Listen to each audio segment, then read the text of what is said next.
Di tengah hiruk-pikuk kehidupan Kufah pada abad ke-7 Masehi, lahir seorang pemuda bernama Rabi' bin Khutsaim al-Asadi dari suku Mudhar yang silsilahnya bertemu dengan Rasulullah SAW pada kakeknya, Ilyas bin Mudhar. Sejak kecil, Rabi' menunjukkan kecerdasan luar biasa dan ketakutan mendalam terhadap dosa, membuatnya rajin beribadah meski masih remaja. Ibundanya sering menemukannya sholat malam hingga larut, dan suatu malam saat melihat putranya masih sujud di masjid, ia bertanya, "Wahai anakku, tidakkah engkau tidur?" Rabi' menjawab dengan suara gemetar, "Bagaimana seorang yang takut seksa neraka bisa tidur, wahai ibuku?"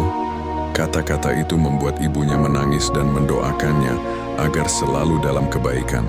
Sebagai tabi'in utama, Rabi' menjadi murid kesayangan sahabat Nabi Abdullah bin Mas'ud radhiyallahu anhu yang begitu mencintainya hingga memprioritaskan Rabi' masuk rumahnya sebelum murid lain.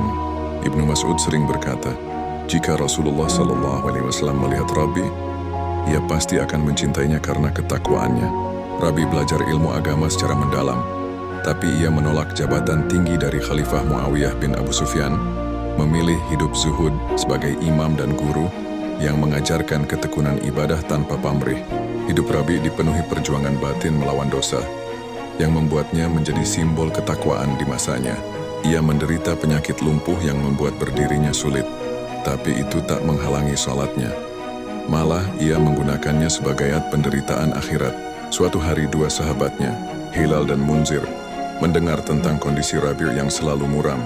Hilal berkata, "Rabi' adalah orang yang ucapannya zikir dan diamnya untuk berpikir." Mereka mendatanginya, memberi salam dan bertanya, "Bagaimana kabarmu pagi ini, wahai Syaikh?" Rabi' menjawab rendah hati, "Dalam keadaan lemah, bergelimang dosa, memakan rezekinya dan menanti ajalku." Saat berbincang, Rabi' meminta keluarganya membuat roti sederhana. Ia jarang meminta apapun, hidup dari sedekah dan puasa sunnah. Munzir bertanya tentang penyakit yang membuatnya lemah, dan Rabi' menjawab, "Penyakitnya adalah dosa-dosa." Munzir penasaran, apa obatnya? Rabi' menangis hingga basah jenggotnya. Dengan taubat nasuha dan istighfar, ia menjelaskan, "Bayangkan jika kami seperti orang di tengah dokter tapi tetap sakit, akhirnya binasa semua. Dosa itu lebih parah tapi obatnya istighfar."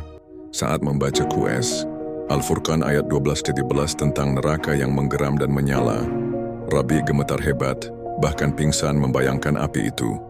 Apabila neraka melihat mereka dari jauh, mereka mendengar kegeramannya dan nyalanya. Dan apabila dilempar ke tempat sempit dengan belenggu, mereka memohon kebinasaan. Hilal dan Munzir terpesona, meninggalkan Rabi' dengan hati yang tersentuh, sementara Rabi' melanjutkan muhasabah dirinya.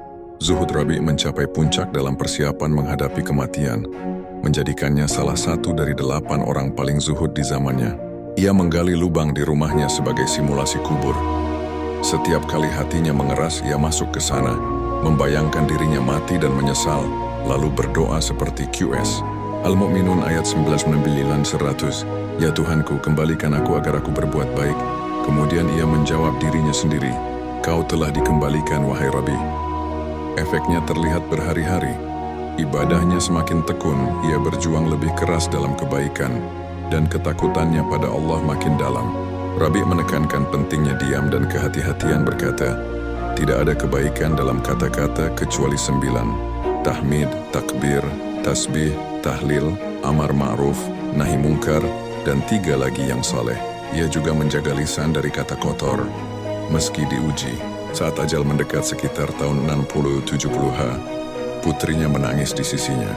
Rabi' bertanya lembut, "Apa yang membuatmu menangis, wahai putriku?" Padahal kebaikan menanti ayahmu di hadapan Allah. Tak lama ia wafat dengan tenang, meninggalkan warisan sebagai pewaris ilmu sahabat yang murni. Salah satu kutipan beliau yang paling menginspirasi adalah, "Penyakitnya adalah dosa-dosa dan obatnya adalah istighfar."